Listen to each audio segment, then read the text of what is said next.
पश्चिम बंगाल में एक कार्यक्रम के दौरान भारत की राष्ट्रपति द्रौपदी मुर्मू के दौरे को लेकर एक बड़ा विवाद सामने आया है। मीडिया रिपोर्ट्स के अनुसार कार्यक्रम स्थल पर व्यवस्थाओं में कमी बताई गई। कहा गया कि राष्ट्रपति के लिए बनाए गए वॉशरूम में पानी नहीं था, आसपास सड़क पर कूड़ा करकट बिखरा हुआ था और राज्य की मुख्यमंत्री ममता बनर्जी भी उस कार्यक्रम में मौजूद नहीं थी। इसके बाद सेंटर और स्टेट गवर्नमेंट के बीच इस मुद्दे को लेकर ब्लेम गेम शुरू हो गया। एक दूसरे पर आरोप लगाए जा रहे हैं और इसे प्रोटोकॉल लैप्स यानी व्यवस्था में चूक बताया जा रहा है। कानून और गवर्नमेंट प्रोटोकॉल्स के हिसाब से राष्ट्रपति भारत का हाईएस्ट कॉन्स्टिट्यूशनल पोस्ट होता है और उन्हें फर्स्ट सिटीजन ऑफ इंडिया माना जाता है। इसलिए जब भी राष्ट्रपति किसी राज्य में विजिट करते हैं तो उनके दौरे के लिए बहुत स्ट्रिक्ट प्रोटोकॉल फॉलो किया जाता है। भारत में वीवीआईपीज विजिट के लिए एक डिटेल्ड गाइडलाइंस होती हैं जिसे आमतौर पर ब्लू बुक प्रोटोकॉल कहा जाता है। इसके तहत सिक्योरिटी के साथ साथ बेसिक फैसिलिटीज जैसे जिस जगह पर कार्यक्रम होना है वहां की साफ सफाई, washroom, drinking water, road management, sitting arrangement की जिम्मेदारी स्टेट एडमिनिस्ट्रेशन और लोकल डिस्ट्रिक्ट एडमिनिस्ट्रेशन की होती है।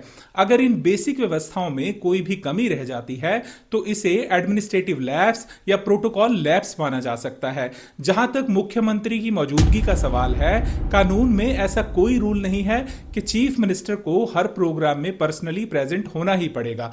लेकिन कॉन्स्टिट्यूशनल कर्टसी और पॉलिटिकल प्रोटोकॉल के हिसाब से जब राष्ट्रपति किसी राज्य के ऑफिशियल प्रोग्राम में आते हैं तो आमतौर पर चीफ मिनिस्टर या फिर कोई सीनियर मिनिस्टर वहां मौजूद रहता है। इसलिए अगर मुख्यमंत्री कार्यक्रम में ना आए तो ये कोई इलीगल या गैर कानूनी नहीं होता, लेकिन इसे पॉलिटिकल मैसेज या प्रोटोकॉल इशू के तौर पर जरूर देखा जाता है। और यही वजह है कि कई बार कंट्रोवर्सी भी खड़ी हो सकती है, जैसा इस केस में हुआ है। अगर किसी राष्ट्रपति विजिट के दौरान अरेंजमेंट्स में कमी पाई जाए तो आमतौर पर सेंटर या ministry of home affairs, state government से रिपोर्ट मांगी जा सकती है और यह देखा जाता है कि किस लेवल पर नेग्लिजेंस या लापरवाही हुई है। इसके बाद संबंधित अधिकारियों पर डिपार्टमेंटल एक्शन भी लिया जा सकता है, लेकिन आमतौर पर यह क्रिमिनल केस नहीं बनता, बल्कि यह एडमिनिस्ट्रेटिव रिस्पॉन्सिबिलिटी का मामला होता है। इस पूरे मामले में यह साफ समझ आता है कि देश के हाईएस्ट कॉन्स्टिट्यूशनल ऑफिस से जुड़े इवेंट्स में छोटी सी नेग्लिजेंस या लापरवाही भी नेशनल डिबेट का मुद्दा बन सकती है। इसलिए प्रोटोकॉल और अरेंजमेंट्स का सही तरीके से फॉलो होना बहुत जरूरी होता है।